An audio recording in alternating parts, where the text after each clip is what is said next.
Oke, baik, sahabat semua. Assalamualaikum warahmatullahi wabarakatuh. Salam sejahtera, salam sehat semuanya, dimanapun sahabat berada saat ini di seluruh wilayah Indonesia, mulai dari Sabang sampai Merauke. Kita tahu Jawa Bali saat ini masih PPKM level 4. Yang tertinggi itu berapa ya? Saya nggak tahu ya. Saya ini diajari begini-begini. Saya agak sedikit gaptek atau kadang-kadang misinformation. Level 4 itu tertinggi atau terendah? Saya kurang tahu, tetapi yang jelas level 4 itu mall belum dibuka kalau nggak salah, dan masih sama seperti yang selama 2 minggu atau 3 minggu terakhir kita mendapatkan di Jawa Bali. Jadi sahabat semua, kita tahu PPKM level 4 ini akan sampai tanggal 2 Agustus, dan hari ini informasinya yang terpapar sampai 45.000, naik lagi kemarin 28 ribuan, sekarang balik lagi ke 45 ribuan yang terpapar, dan ini sungguh sangat berat. Kalau hal ini terjadi, ini feeling saya aja ya, feeling saya sekali lagi, ini bukan sesuatu analisa atau dari data. Feeling saya kalau sampai tanggal 2 Agustus tidak juga turun, masih 30.000 sampai 40.000 yang terpapar, maka tujuannya sahabat semua ya, kita belum berbicara yang lain dulu, kita biar memahami kondisi saat ini. Jadi niat pemerintah mengadakan PPKM yang saya sampai sekarang lupa artinya apa gitu, mohon maaf, ngapunten pisan, ngapunten.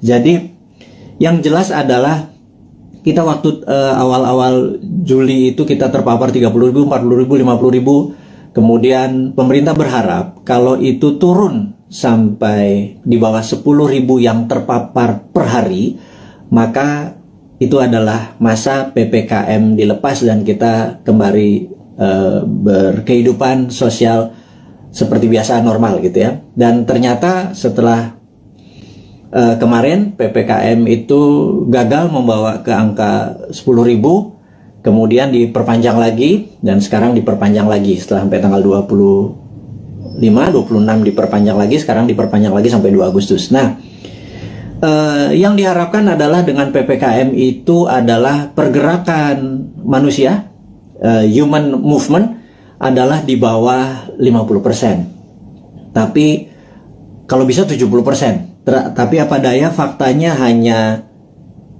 15%, alias yang 80-an persen masih bergerak seperti biasa. Karena itu tidak ada perubahan yang signifikan, walaupun cukup ketat di sana sini membatasi, tetapi agaknya perut lapar dan kebingungan akan rekening di bank dan kantong menipis itu membuat logika beberapa sahabat kita yang 80% ini nggak bisa diam gitu ya, sangat bisa dimengerti. Dan pemerintah berat sekali kalau masih 15% yang berada di rumah, kemudian dicoba perpanjang lagi, dan faktanya hanya 20%-an yang berada di rumah, alias yang 80%-an masih keluyuran keluar, walaupun makanan, bisnis sudah tidak banyak dibuka lagi. Dan masukan dari beberapa teman yang dulu pada saat di rumah dia pakai Gojek, pakai GoFood, pakai pesan-pesanan online, food online, ternyata rekening bulanannya meledak. Tidak bisa juga dia belanja tiap hari pakai food online, dan ini membuat mereka mengurangi belanja online. Dan yang terjadi adalah banyak pengusaha yang pivot dari manual pindah ke digital, juga tidak dapat penjualan yang baik. Akhirnya banyak orang sekarang masak makanan di rumah. Jadi pebisnis yang tadinya pivot sebentar ternyata tidak survive juga. Itu adalah fakta-fakta yang terjadi. Jadi saya rangkum bahwa yang diharapkan adalah 50% orang berada di rumah, faktanya hanya 15%. Sampai 2 kali perpanjangan PPKM, tidak turun juga sampai di bawah 10.000, masih 40.000 yang terpapar per hari, 45.000 hari ini. Dan kalau begini terus sampai tanggal 2 Agustus, maka kemungkinan besar PPKM ini akan diperpanjang, baik itu di level 4 atau level 3. Cabenya mungkin pedesannya agak berkurang, tetapi kita harus melihat fakta. Sebentar lagi 17 Agustus gitu ya. Di sini masyarakat bergerak lagi. Jadi kalau itu bergerak lagi, masyarakat bergerak lagi, itu tidak pernah turun-turun di bawah 10.000, dan berita buruknya PPKM akan berkepanjangan. Jadi saya pikir masalah pemaparan COVID dengan PPKM ini terbukti tidak efektif gitu ya. Nah, mungkin kalau di setiap rumah dikasih duit 5 juta per 2 minggu, yang di daerah terpapar PPKM per kepala keluarga, mungkin mereka semua akan memilih diam, karena kalau mereka keluar mereka didenda 5 juta gitu ya. Kalau di dalam rumah dikasih 5 juta, jadi kalau keluar rumah di charge 5 juta. Mungkin orang Indonesia tuh memang mungkin jangan-jangan nggak bisa dipanis atau nggak bisa dihukum. Yang orang Indonesia tuh cocoknya adalah diberi hadiah atau diberi insentif. Jadi ya kepada kepala negara, pejabat saat ini, ya mbok pakai alternatif kedua, jangan dilarang. Kasih aja sudah duit, kasih vitamin gitu ya. Udah lepas aja, jangan-jangan ini pakai herd immunity, mungkin ya, karuan aja. Jadi ya vaksin diteruskan, vitamin dikasih setiap rumah, duit dikasih 5 juta sebulan gitu ya. Mungkin mereka akan manut sama pemerintah dan gagasan-gagasan ini tadi. Oke. Kemudian saya juga ingin mengabarkan bahwa kita mempromosikan yang namanya kibarkan bendera putih jika Anda atau sahabat semua punya masalah keuangan, masalah kesehatan, dan tugas sahabat semua adalah menurunkan bendera putih itu dengan menolong mereka. Jadi bendera putih itu adalah tanda bukan menyerah, bukan kalah. Itu adalah tanda Anda butuh pertolongan, gitu ya. Kita bingung kalau bendera kuning nanti di sebagian wilayah dibilang kematian, tapi di daerah Makassar putih malah dibilang kematian. Tapi ini bukan itu masalahnya. Kita hanya ingin memberi signal dari sesama untuk sesama bahwa kalau ada bendera putih naik, tanya dia, tolong dia, gitu ya. Tetapi saat ini pemerintah dan partai yang mendukung pemerintah agak sensi gitu ya. Dianggap gerakan bendera putih ini adalah gerakan politik yang menganggap kalau itu banyak bendera putihnya dianggap pemerintah ini tidak perform, dan bendera putih ini gerakannya dicoba diganti dengan memasang bendera merah putih, yaitu pejuang melawan COVID. Ini yang saya sedikit heran, kok sensitif banget sih ya pada saat orang atas nama kemanusiaan bergerak dicap mau berpolitik gitu ya. Enggak lah. Kali ini nih politik nomor 5 kali. Nomor 1 adalah humanitarian atau keselamatan sesama anak bangsa. Kalau pemerintah nggak bisa bantu, kita coba bantu dengan berkontribusi menurunkan bendera putih. Jadi bendera putih sekali lagi bukan gerakan politik. Dan kalau Anda, wahai pejabat, sekarang memutuskan untuk memasang bendera merah putih sebagai bentuk perjuangan terhadap COVID, kita dukung juga gitu ya. Bendera merah putih kita naikkan. Tapi kalau teman kita lapar, kodenya apa? Kalau ditaiknya bendera merah putih kan perjuangan gitu ya. Nah, tapi terlalu politik. Sekali lagi, ini bukan politik. Nggak ada niat untuk kita yang mempromosikan bendera putih ini sebagai gerakan politik. Gerakan bendera putih adalah gerakan sosial. Tidak ada niatan untuk berpolitik. Anda aja yang menjabat. Toh 2024 Anda juga selesai semua jabatannya ya. Dan saya titip ya, tolong utangnya jangan banyak-banyak, karena kami repot bayarin utang Anda gitu ya. Sekali lagi, kami nggak akan cawe-cawe kok sama Anda ya, tapi pasti kami suruh bayar gitu ya. Dan Anda ya mbok jangan nambah lagi utangnya gitu ya. Berat loh, hampir 6.500 triliun utangnya saat ini, dan pilihannya Ibu itu juga masih ngutang lagi, nambah 500 triliun lagi. Itu kalau hampir berapa ya kalau nanti di akhir masa jabatan, hampir 10.000 triliun. Itu kalau bunganya 5% setahun itu 500 miliar, hanya 500 triliun hanya untuk bayar bunganya. Kasihan Pak, kita nih Pak, New Mind ini Pak, nyaurin utang gitu ya. Anda dapat nama sama pestanya, kita yang nyuci piring Pak. Ya kasihan dikit buat anak-anak New Mind yang nanti berkuasa ini ya Pak ya. Jadi wahai pejabat, sekarang Anda boleh lakukan apapun, tolong jangan nambah utang gitu ya.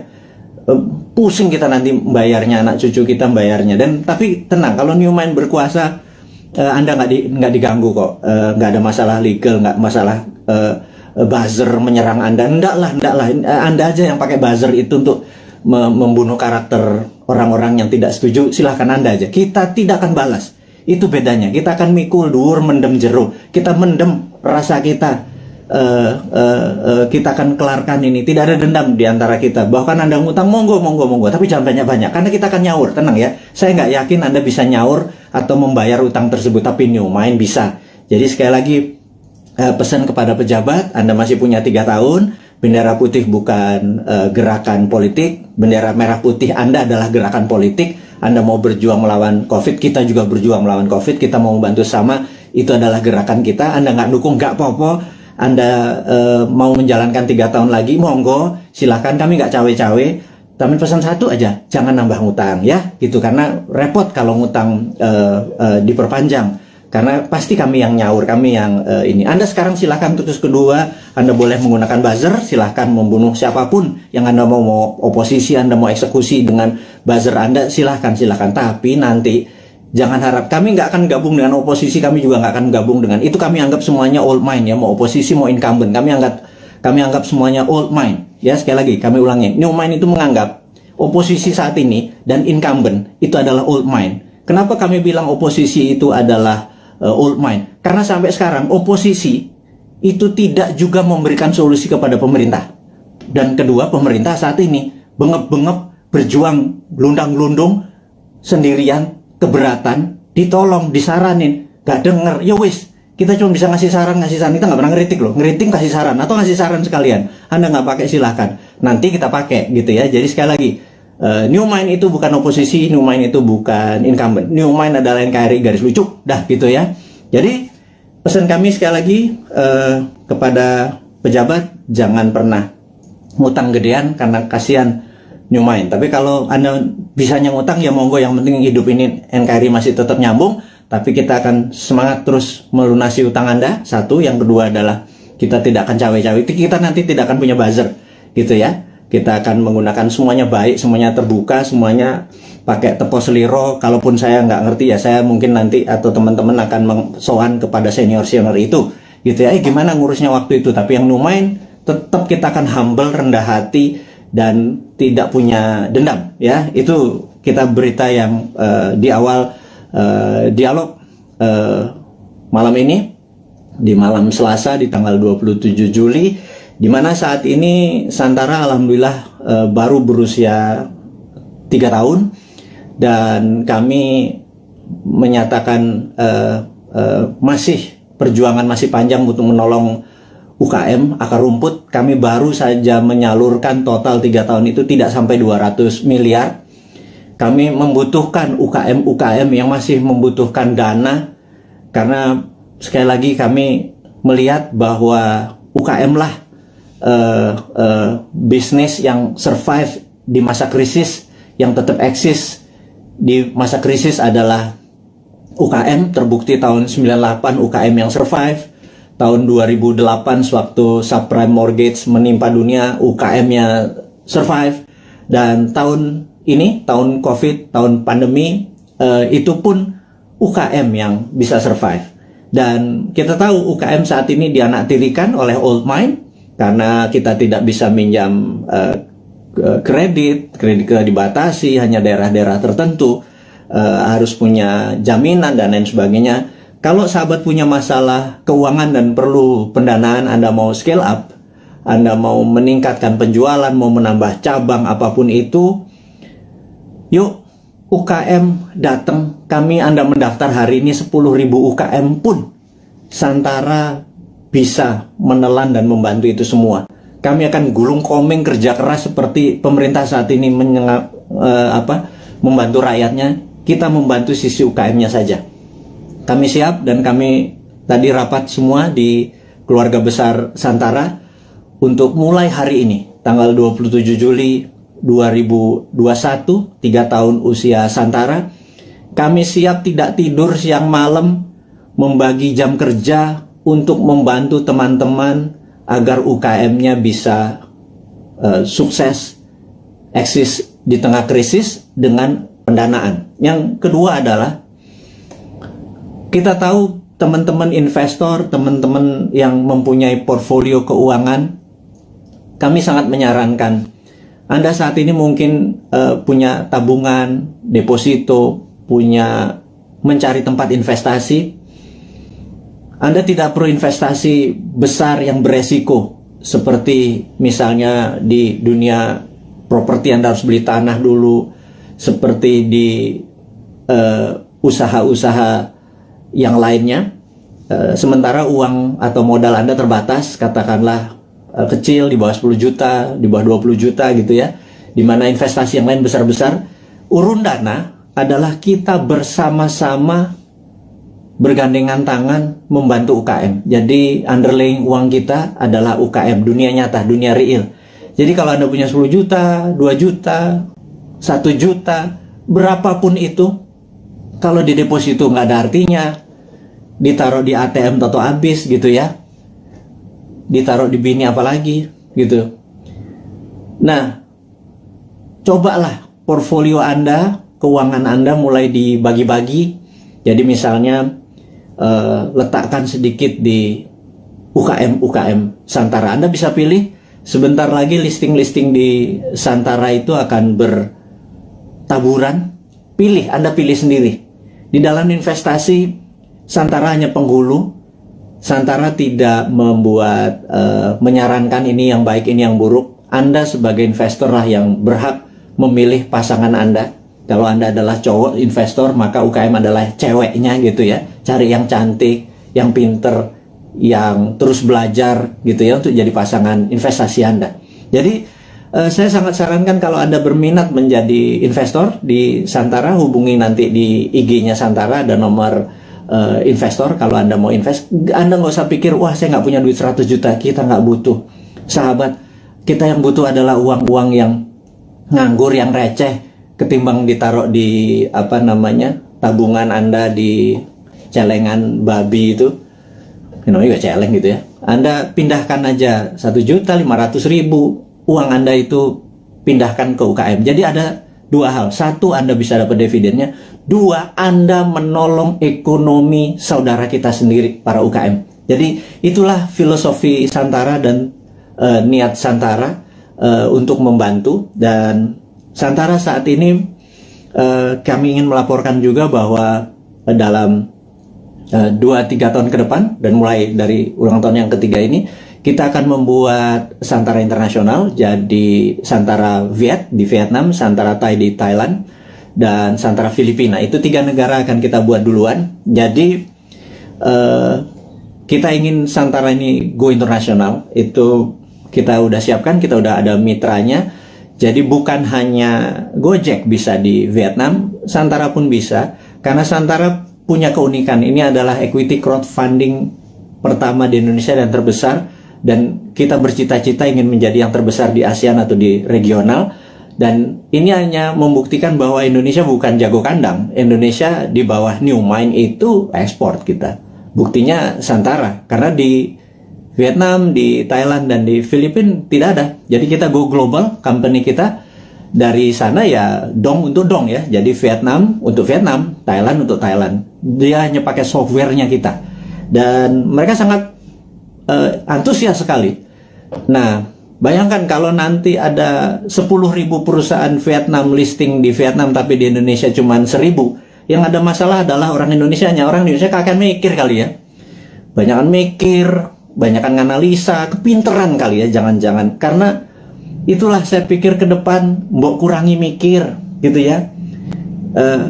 Berprasangka baik, banyak baca, terus banyak berdiskusi yang sehat. Jangan ngikuti buzzer nggak buat kita pinter gitu ya. Buzzer membuat kita hanya jadi kuda-kuda terus, curiga terus gitu. Jadi sahabat semua, kita lanjut lagi. Santara Go Internasional ini dikawal oleh seorang profesional yang khusus untuk melaksanakan di bidang internasional ini, dan kami serius sekali untuk membuat Santara menjadi perusahaan regional gitu ya. Kemudian ada lagi yang menarik, Santara adalah satu-satunya yang maaf agak meler ini. Jadi Santara satu-satunya saat ini yang siap dengan secondary. Secondary itu begini. Kalau Anda invest, Anda ingin exit, itu exitnya bisa di secondary. Jadi investasi itu ada dua. Satu dari dividen, di mana Anda dapat benefitnya, dividen. Dua adalah kenaikan dari nilai saham tersebut. Dan kenaikan nilai saham tersebut bisa Anda lepas di mana? Di secondary market. Jadi kalau Anda misalnya saat ini di IDX atau di Bursa Efek Indonesia, Anda membeli saham katakanlah BCA gitu ya, harganya lupa saya sekarang berapa, 30.000 atau 29.000 kali. Begitu Anda membeli, suatu hari harganya menjadi 30.000 atau 31.000, ada untung 1.000-2.000 perak. Anda selain dapat dividen dari BCA, Anda juga bisa exit, dapat 1.000 atau 2.000 rupiah per lembar saham yang Anda beli. Jadi Anda dapat capital gain-nya gitu ya. Nah, capital gain itu eksekusinya ada di secondary market. Jadi kalau Anda sekarang pemain kripto, Anda doge, Anda beli Bitcoin di harga dari langit, misalnya 100 juta, sekarang harganya 101 juta, Anda jualan untung 1 juta. Itu namanya secondary market. Anda melepas secondary market. Nah, sebentar lagi Santara akan meluncurkan secondary market. Izin kita dari OJK sudah lengkap. Jadi bisa dibayangkan saat ini ada 1 juta sahabat kita yang bermain di kripto gitu ya. Uangnya tentunya saham-saham internasional. Koin-koin yang Anda main adalah koin internasional. Jadi uang Anda sebenarnya menguntungkan negara lain. Terus kemudian di Bursa Efek Indonesia juga ada sekitar 1,2 juta investor yang setiap hari ada di floor saham untuk jual beli sahamnya. Dan kita berharap sewaktu Santara secondary-nya dibuka, itu adalah teman-teman yang portfolio keuangannya tadi bermain mengharapkan capital gain, Anda bisa menolong UKM karena yang Anda beli adalah saham UKM. Benar-benar ada sektor realnya, yaitu membantu sahabat UKM di Indonesia. Dan apa yang terjadi kalau di Vietnam, Thailand, dan Filipina kita bisa bersama-sama, ini terlalu mulus kalau kita bilang sekarang ya. Anggap 3-4 tahun lagi lah sampai 2026, 2027. Itu kita akan menjadi the biggest bursa UKM di dunia. Dan ini akan membuktikan bahwa Indonesia sekali lagi bukan jago kandang. Indonesia memang layak 2045 menjadi superpower country. Sekali lagi, Indonesia tahun 2045 layak menjadi superpower country. Sayangnya saat ini ya, sudah 20 tahun kita dipimpin oleh 3 kepala negara. Kita belum juga per hari ini menjadi negara superpower ya. Saya sengaja membuat kata-kata ini untuk semua berpikir, bukan mengkritik, bukan ngeledek, bukan nyinyir, tetapi sebuah realita. 3 tahun kita dengan Ibu Mega, kemudian 10 tahun kita dengan Pak SBY, kemudian ditambah saat ini Pak Jokowi 7 tahun. Jadi total 20 tahun. Pertanyaannya, apakah Indonesia sudah menjadi negara superpower dalam 20 tahun? Jawabannya, kita masih negara pengimpor, kita masih negara penghutang, kita masih bergantung yuan dan dolar. Apakah itu dikatakan negara superpower? Gitu ya. Defisit neraca perdagangan kita sama Tiongkok membesar gitu ya. Produsen kita juga bukan barang-barang yang nilai tambah, tetapi masih bahan baku atau komoditi. Apa yang terjadi? Ini loh yang kita mau tanya. Wahai sahabat semua, yuk kita mikir bersama ya. Kita mikir bersama. 20 tahun kita sudah dipimpin oleh pemimpin besar. Ibu Mega adalah pemimpin wanita yang powerful. Pak SBY gitu ya, juga sangat powerful. 10 tahun dia memimpin. Kemudian Pak Jokowi juga sangat powerful. Sudah 7 tahun dan masih 3 tahun lagi. Total 20 tahun saat ini. Pertanyaannya kita, apakah sudah jadi negara superpower? GDP per kapita waktu Bu Mega itu adalah 1.700. Kemudian sama Pak SBY dibikin sekitar 3.700. Kemudian saat ini Pak Jokowi naik 15% lah. 7 tahun naik 15%. Jadi sekitar 4.000-an gitu ya. Kalau Pak SBY naiknya 220%. Kemudian Bu Mega naik sekitar 15% 3 tahun. Jadi saat ini kita ulangi lagi. Apakah Indonesia menjadi negara superpower selama 20 tahun 3 presiden ini berkuasa? Nah, kemudian di 2024 para calon-calon yang ada itu genre politiknya adalah mirip dengan ketiganya. Misalnya kita sebut aja Pak Prabowo, ya dia adalah ke Ibu Mega gitu ya. Kemudian ada AHY mungkin ya, itu dia ke arah apa namanya, Pak SBY. Kemudian ya ada nama-nama seperti Pak Ganjar, Erick Thohir dan lain sebagainya, seperti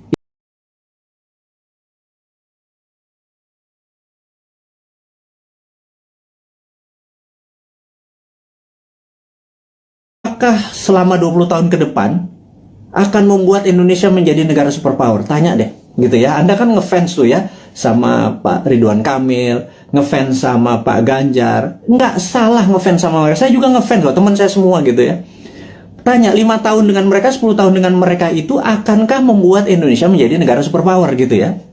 Nah, pertanyaan berikutnya. Emang ada negara dalam 20 tahun menjadi negara superpower gitu ya? Itu kan, ini Sontoloyo ngomong doang lu si Bosman ini, emang ada negara dalam 20 tahun menjadi negara superpower? Oke. Saya ini membaca buku saya pembaca buku cukup gila gitu ya, dan dari video IG live terakhir, dan hingga saat ini saya lagi membaca buku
perang yang kencangnya bukan main, membuat kekuatan militer dan bangunan terbesar di Jerman hanya dalam 20 tahun.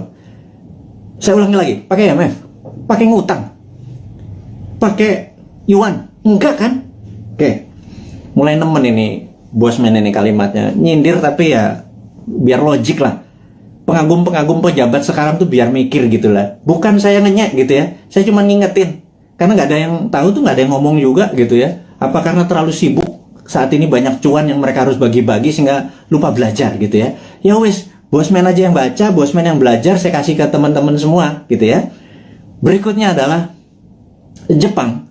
1945 Jepang rata tanah. Jepang rata tanah. Hiroshima Nagasaki itu rata tanah. Pusat perdagangan dia udah nggak produksi lagi. Kemudian 1964, 19 tahun, ada yang namanya Olimpiade Tokyo. Seperti sekarang ini, ada Olimpiade Tokyo. Anda harus nonton. Waduh, itu atletnya model semua itu. Ada Alika Smith, ada Robin dari Kanada, ada yang Jerman. Udahlah, Anda nonton lah. Jangan kebanyakan nonton acara sinetron di Indonesia, itu nggak ada pelajaran apa-apa itu. Sekarang udah sehat, kita semangat nonton lah Olimpiade yang saat ini ada di Tokyo gitu ya. Oke, balik lagi ke selama 19 tahun, kemudian Jepang membangun di tahun 1964, Jepang mengadakan Olimpiade Tokyo, dan itu adalah Olimpiade modern pertama di dunia. Atlet-atlet yang datang ke sana terkagum-kagum, kok bisa Jepang menjadi negara yang sangat maju gitu ya dalam tahun 64 itu. Dan kemudian tahun 80-an alias 20 tahun setelah itu, kita bicara tahun 80-an, ada Sony, ada Toyota, itu menguasai dunia seperti China sekarang. Jadi ternyata bisa tuh menjadi negara superpower dalam 20 tahun gitu ya. Nah, kemudian tahun 79 Tiongkok jangan tanya, Tiongkok rata tanah. Mao Zedong itu merusak semuanya, membakar orang-orang pinter, buku dibakar. Sampai orang yang Mao Zedong tidak sukai berkuasa atau mendapat kesempatan memimpin yang namanya Deng Xiaoping. Deng Xiaoping ini dalam pidatonya sering mengucapkan kata-kata demokrasi, sangat menarik. Demokrasi ini bukan berarti hanya pemilihan langsung, tapi demokrasi ini adalah semua orang yang berprestasi itu boleh mendapat jabatan yang tertinggi. Jadi orang berprestasi bukan karena dia membantu pemenangan terus dijadikan komisaris, bukan ya, bukan seperti itu ya. Jadi benar-benar berdasarkan merit atau prestasi, namanya meritokrasi. Nah, demokrasi ini adalah membebaskan semua orang yang berprestasi untuk menduduki jabatan penting. Nah, Deng Xiaoping memepet Ronald Reagan di tahun 80-an, dan Amerika banyak membantu Deng Xiaoping yang mengatakan dia akan mengikuti apa yang negara demokrasi mau. Ini yang saya bilang dia main tiga kaki. Kemudian dia harus memilih, dia berpihak ke Rusia, Soviet, atau ke Amerika. Dia main dua kaki, ke Soviet sesama komunis, ke Amerika pura-pura ikut demokrasi. Di tahun 1989, Deng Xiaoping menghadapi sebuah dilema yang besar di mana demokrasinya meminta banyak korban, dan disitulah ada dua pilihan: soft power ikut demokrasi atau hard power China mulai berdiri sendiri. Akhirnya Deng memilih pilihan kedua, disikat 10.000 mahasiswa di Tiananmen Square. Dan disitulah muncul Tiananmen Papers. Jadi efeknya adalah seluruh investor keluar dari Tiongkok pada saat itu. China alone, China sendirian. Di tahun 89, para petinggi PKC, Partai Komunis Cina, memutuskan fuck IMF. Nah, kalimat gue ngomong gini gak apa-apa ya. Kemudian dia mengatakan waktu ada Tiananmen, Gorbachev itu ada di Tiongkok. Deng Xiaoping di bukunya bilang Gorbachev goblok katanya gitu. Nah, akhirnya benar, perestroika dan glasnost-nya Gorbachev merubuhkan Uni Soviet gitu ya. Sementara Deng Xiaoping dengan protokol Tiananmen-nya membuat China 89 ya, sendirian, semua ditinggalin sama perusahaan-perusahaan asing. Dia mulai memprinting renminbi dengan yuan dan lain sebagainya, itu udah saya lama ceritakan.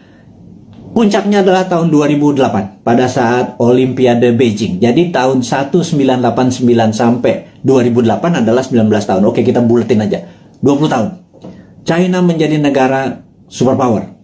Sekali lagi, sejak saat itu sampai sekarang 20 tahun kemudian 2013, China punya policy mulai ofensif, mulai menyerang, mulai keluar untuk membuktikan kedikjayaannya dia.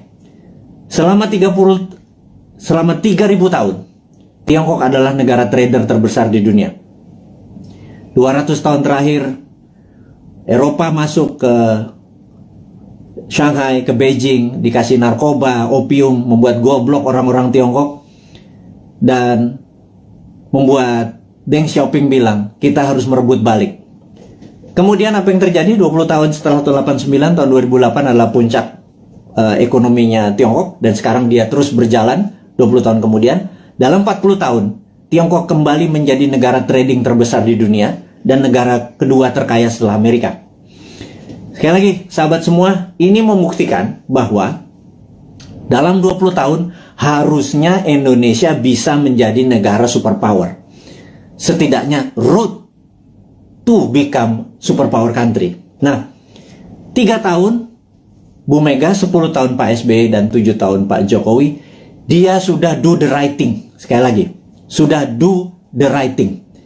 Ke depan, 20 tahun ke depan, sampai 2045, Indonesia untuk menjadi negara superpower, apakah genre old mind Anda masih mau pakai?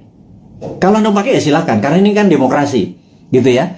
Tetapi kalau Anda mau memakai new mind, ini persis seperti apa yang Tiongkok lakukan, seperti Jerman lakukan, seperti Jepang lakukan. New mind punya konsepnya. Monggo, yang menjadi presiden yang Anda sekarang ada di etalase, monggo. Tetapi kalau mau pakai konsepnya new mind, kita sudah lengkap. Inilah sahabat semua, sahabat-sahabat Bosman, kaum Sontoloyo dari Republik Sontoloyo ini. Saya minta Anda semua sekarang mempromosikan ini semua. Bukan karena Bosman mau jadi presiden. Enggak, lupakan. Enggak penting. Yang penting kita cuma sejahtera. Untuk sejahtera itu harus punya konsep menjadi negara besar di tahun 2045. Gitu ya. Nah, untuk itu sekali lagi sangat rinci. Gimana caranya? Yaitu contohnya adalah kita tahu UKM saat ini 97% angkatan kerja itu adanya di UKM. Saya ulangi lagi. 97% angkatan kerja itu ada di UKM. Gara-gara pandemi, 9,7 juta sahabat kita menganggur. Karena Pak, UKM yang terpukul. Berikutnya, UKM saat ini belum menjadikan karpet merah difasilitasi oleh pejabat negara. Karena kita belum bisa berdaulat UKM itu. Padahal ada lebih 50 juta UMKM ya, dari mikro, kecil, menengah, yang menghidupi 97% angkatan kerja. Jadi, kalau angkatan kerja ini mau mendapatkan lapangan kerja, bukan perusahaan besar yang dikasih pendanaannya, tetapi perusahaan UKM, gitu ya. Nah, Santara saat ini hadir untuk membuktikan bahwa konsep new mind itu berjalan. Dari kita untuk kita, dari sesama untuk sesama. Ingat, bendera putih adalah dari sesama untuk sesama. Kita nggak perlu IMF, kita nggak perlu Yuan, kita nggak perlu Jepang, kita nggak perlu Amerika, kita nggak perlu Tiongkok. Setuju ya? Dari kita untuk kita, itu bendera putih. UKM juga harusnya dari kita untuk kita. Jadi investor receh masuk 2 juta, 200 ribu, 500 ribu. Tolong angkat itu UKM. Ada jutaan UKM yang mau kita angkat. Ada jutaan sahabat kita juga punya duit nganggur gitu ya. Gabungkan semua. Santara hanya platform.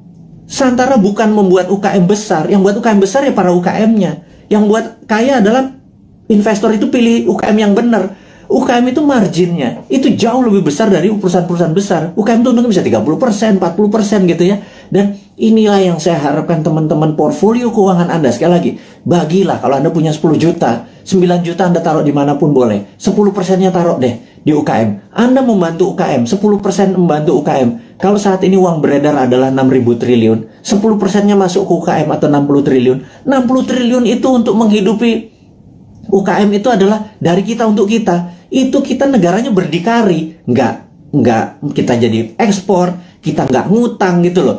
Nah, sahabat semua, di ulang tahun Santara ketiga dengan berapi-api si Bosman Sontoloyo ini ngapunten minta izin tanpa niat menyinggung siapapun, tetapi kita mengkritik diri kita sendiri bahwa yuk 20 tahun kita ucapkan terima kasih kepada pemimpin-pemimpin kita yang telah membawa kita ke saat ini, kita masih utuh negaranya, dan ke depan kita harus mempunyai konsep baru. Konsep baru ini adalah yang kita akan lakukan adalah membangun akar rumput, gitu ya. Membangun akar rumput ini adalah bisnis akar rumput kita bantu, adalah investor akar rumput kita bantu. Jadi itu adalah informasi, dan ini terakhir berita internasional. Jadi ada 3 step tadi ya, lokal tentang pandemi, bahwa kita belum melihat pandemi ini akan berakhir sampai habis 17 Agustus sampai Agustus, belum melihat. Kalau ditambah tadi masih itu, jadi kita harus melakukan strategi-strategi. Tetapi, nah ini kita harus bicara tidak selalu sisi negatifnya. Selalu setiap itu ada key, setiap jatuh itu ada naik gitu. Setiap jatuh pasti ada peluang. Nah, sahabat semua, kita mau mengingatkan bahwa kapan moment of greatness dari Indonesia itu. Moment of greatness adalah mulai Oktober 2022. Bukannya jauh ya, itu angka dekat sekali. Kenapa? Karena G20 akan diselenggarakan bulan Oktober di 2022. G20 ini adalah government 20 negara akan hadir, di mana saat itu ini adalah moment of greatness dari bangsa Indonesia untuk membuktikan bahwa kita negara yang layak untuk dijadikan tuan rumah. Dan pada saat itu kita harus menyiapkan, sahabat semua, menyiapkan sesuatu untuk momen sebesar ini itu tidak semalam atau 2 malam. Itu menyiapkannya dari sekarang ini. Jadi peluangnya besar sekali. Dan kita mau minta deal dengan dengan Pak BUMN, Pak Erik, dengan Pak Sandiaga Uno untuk acara G20 itu 80%-nya adalah UKM yang memberikan kontribusi bantuannya gitu ya. Nanti kita akan deal bersama-sama nih. Kemudian ada berita internasional sekarang. Kita mau duluan. Nomor 1 adalah kita menginformasikan bahwa kemungkinan besar Biden akan resign. Nah ini Bosman nih kalau ngasih informasi ini rada-rada langitan sedikit. Bukan apa-apa. Karena berbisnis, bernegara, itu kita bukan hanya menyadari kekuatan politik lokal atau minat dari lokal, bahwa kekuatan asing itu patut dipertimbangkan, gitu ya. Dan kita tahu cara berpolitik 7 tahun terakhir ini kental politik lokal, gitu ya. Tidak peduli sama politik luar negeri. Bahwa misalnya kita sangat miring ke Tiongkok gitu ya. Seakan-akan di dunia ini negara cuma Indonesia dan Tiongkok gitu. 190 negara lain itu nggak kenal tuh. Emang ada negara Nauru ya. Emang ada Solomon Island ya. Emang ada negara Sri Lanka ya. Gitu ya. Ini saya suka heran gitu ya. Kok negara Tiongkok apa-apa Tiongkok apa-apa Tiongkok gitu ya.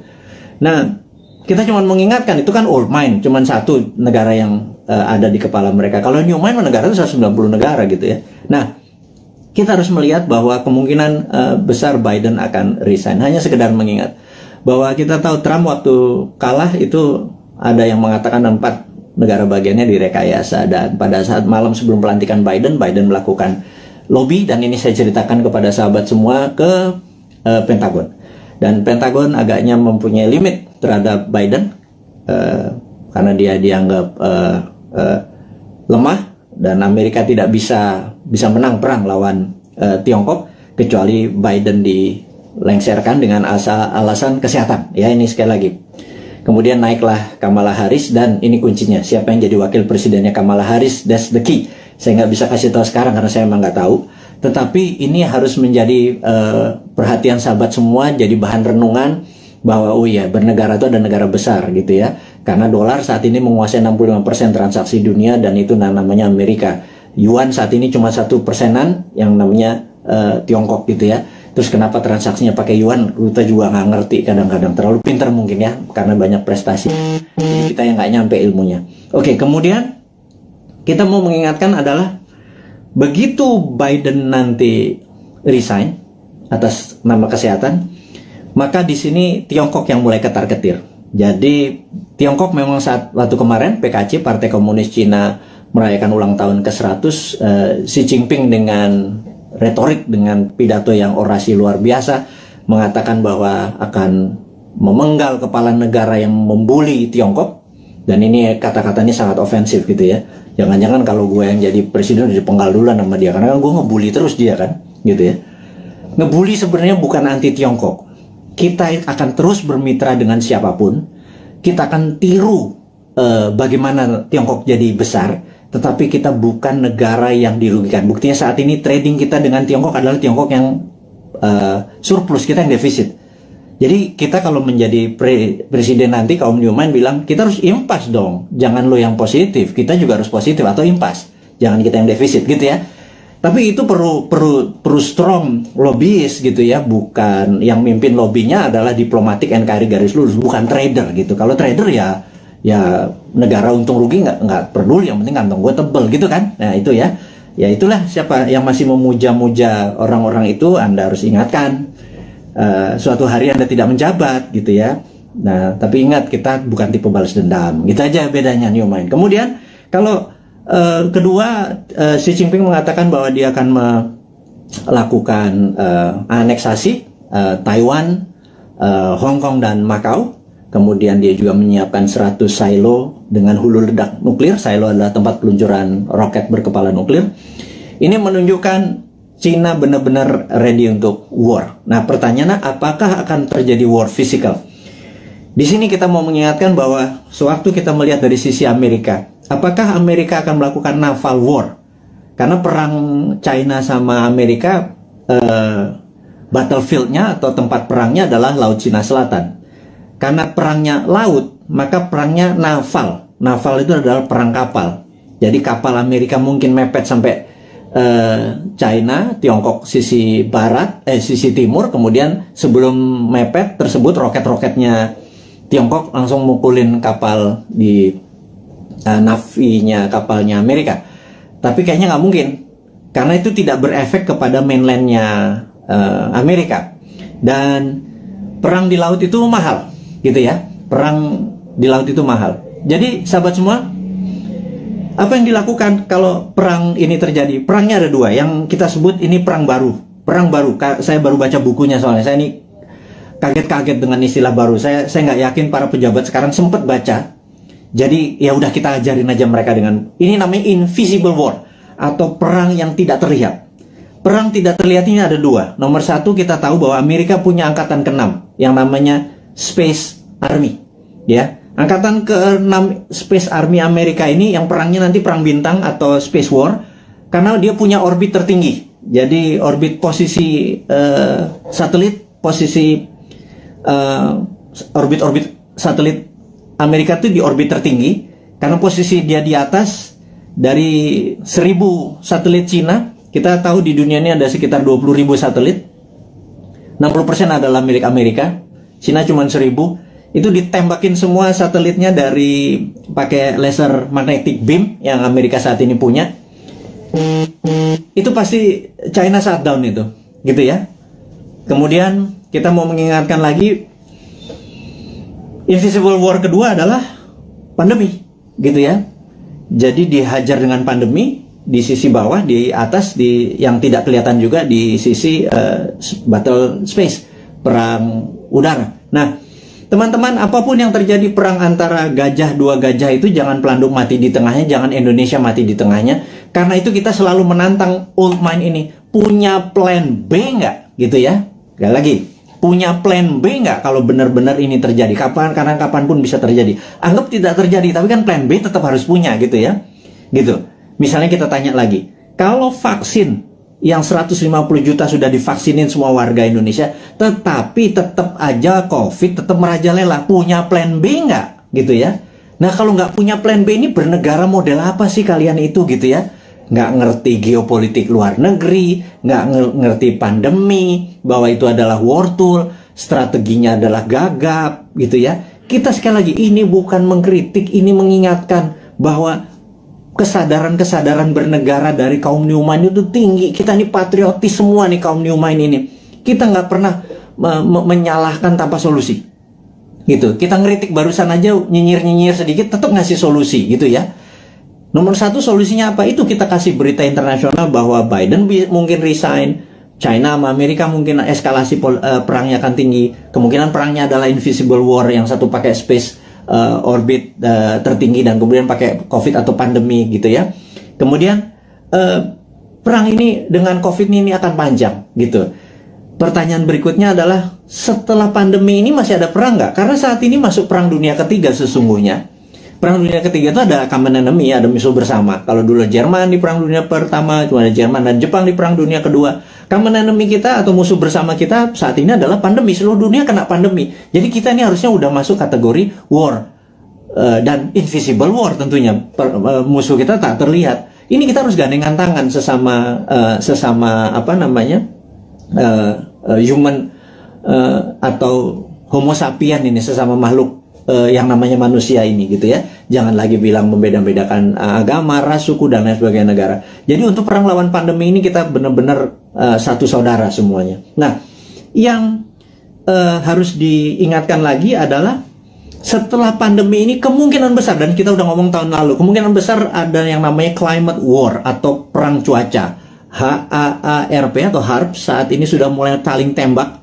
Dan dulu selama 10 tahun biasanya di Alaska antara Rusia sama Amerika. Nah, HARP ini, Amerika pernah nembakin HARP ini membuat kelangkaan gandum, sehingga gandum di Timur Tengah kurang karena tidak bisa disuplai oleh Rusia. Rusia dikerjain, waktu itu kering kepanjangan.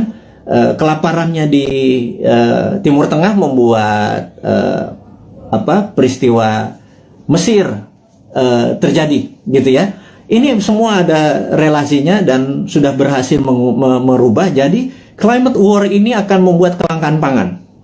Nah, itu dunia ya, bukan Indonesia saja. Indonesia ini punya kelebihan, yaitu punya 2 musim. Musim hujan, lupa gua. Musim durian juga masuk harusnya ya. Musim kawin segala macam, lupa gua. Jadi bukan musim hujan dengan musim kemarau saja. Indonesia ini 90% wilayah yang mengandung air, H2O maksudnya. Kemudian alamnya ada vulkanik, tektonik, dengan setiap saat alam memberikan pupuknya. Kemudian kita juga memiliki laut yang menghasilkan ikan. Kita ini komplit sehingga Indonesia bisa menjadi, seharusnya kalau di bawah New Mind nanti, Indonesia menjadi the biggest food country. Kita akan banyak membangun food estate. Itu adalah solusi. Dimana pada saat selesai pandemic war, perang ini, kita akan menghadapi perang cuaca atau climate war, dan kita harusnya menjadi rule the world dengan cara itu. Jadi 2045 Indonesia benar-benar menjadi negara superpower gitu ya. Itu kita kasih bocoran-bocoran seperti ini terus untuk mengingatkan bahwa udahlah 20 tahun ke depan bisa Indonesia menjadi superpower, tetapi tidak bisa dengan cara old mind, dengan cara new mind. Ini loh konsepnya new mind. Kita berikan papersnya, kita berikan konsepnya, kita berikan orang-orangnya juga. Kalau Anda nggak, ini kita sepaket kok. Kita sering diskusi, kita banyak, ada sekitar 50-an sahabat-sahabat Bosman, berapa profesor segala macam. Terus saya bukan sendirian. Mana mungkin sih saya bisa buat video setiap hari segitu banyak, dan ilmunya adalah ilmu terupdate. Itu kalau nggak dengan profesor-profesor yang berada di sekeliling saya yang benar-benar mencintai tanah air ini dan benar-benar memahami geopolitik dan geostrategi. Itulah para kontributor yang terus membuat New Mind selama 3 tahun ke depan menjadi pintar. Yang saya harap sih sebenarnya saat ini kan masih 3 tahun, yang old mind minggir, sekitar 30 menteri minggir, menteri-menteri New Mind masuk gitu ya. Tapi ya benar-benar harus versinya New Mind. Nomor 1 misalnya BI kita bubarin di bawah, masuk di bawah Menteri Keuangan, jadi Dirjen Moneter gitu ya. Waduh, kalau kayak gitu mah, waduh, kita printing money, kita kasih ke UKM produksi tentunya, bukan UKM non produksi, UKM produksi dulu supaya nggak terjadi inflasi. Inflasi adalah kalau uang beredar tidak sama dengan produksi, jadi uang beredar harus sama dengan produksi. Berapapun uang dicetak selama produksinya sama, tidak ada inflasi. Kecuali ilmu lama ya, ilmu supaya kita ngutang terus dengan IMF, itu nggak boleh printing money, yaitu ilmunya old mind. Monggo silahkan, masih 3 tahun lagi. Atau mau sekarang mau dibantu sama kita, boleh, minggirlah 30 orang itu, atau minggir semua kabinetnya, masuklah generasi New Mind ini. Nah kalau enggak, ya udah kita nunggu 3 tahun lagi. Tapi sekarang selama 3 tahun kita minteri 200 juta saudara kita debat ilmunya New Mind dengan old mind, kita debat, kita buka. Dan sahabat semua, Anda adalah pahlawan-pahlawan 4.600 ini orang yang mendengarkan Bosman saat ini. Anda adalah orang-orang yang luar biasa yang punya ilmu ini, yang saya yakin Anda berdebat dengan siapapun, Anda udah punya basic ilmunya yang luar biasa. Nah, terakhir saat ini informasinya sahabat semua, entah bagaimana di YouTube itu banyak sekali cerita tentang Satrio Piningit gitu ya. Ini saya mau meluruskan lagi. Satrio Piningit adalah dulu Jayabaya menyatakan pada saat ada goro-goro, dan corona ini dianggap goro-goro yang meruntuh lantakan dunia, ini akan muncul Satrio Piningit atau Satrio yang dipingit gitu ya, dipingit, diumpetin gitu ya. Dan ada yang mengatakan Bosman ini video-videonya dia keluar tapi orangnya nggak keluar. Ini jangan-jangan Satrio Piningit. Saya bilang ini kurang ajar ini. Saya bilang jangan pernah menyebut Satrio Piningit itu Bosman. Nggak ada urusan, sekali lagi. Saya nggak pengen disamakan karena niat saya bukan begitu gitu ya. Terus ada yang bilang bahwa Pak Soekarno itu Jawa Timur atau Majapahitan, Pak Harto Jawa Tengah atau Mataraman gitu ya. Kemudian Pak SBY adalah Jawa Timuran, Majapahitan, Pak Jokowi Jawa Tengah, Mataram. Sekarang sudah masanya balik lagi ke Jawa Timur, Majapahitan, Bosman arek Jawa Timur, terus cocok Majapahitan. Saya bilang lo gila, lo analisa kayak gitu jangan ya. Tolong hal-hal seperti begini jangan diucapkan karena itu nggak penting gitu ya. Memang itu folklore atau cerita rakyat. Oktober 2022, yuk kita bareng-bareng membantu UKM. Kemudian kita tahu bahwa pandemi ini masih lama karena memang didesain atau pandemik atau pandemi yang diplan, yang direncanakan, ada yang ditarget. Kita terus menjaga kesehatan, dan kepada tenaga medis, tenaga kesehatan, kami semua di belakang Anda, jangan pernah menyerah. Terima kasih Anda sudah memberikan hati Anda, tenaga Anda.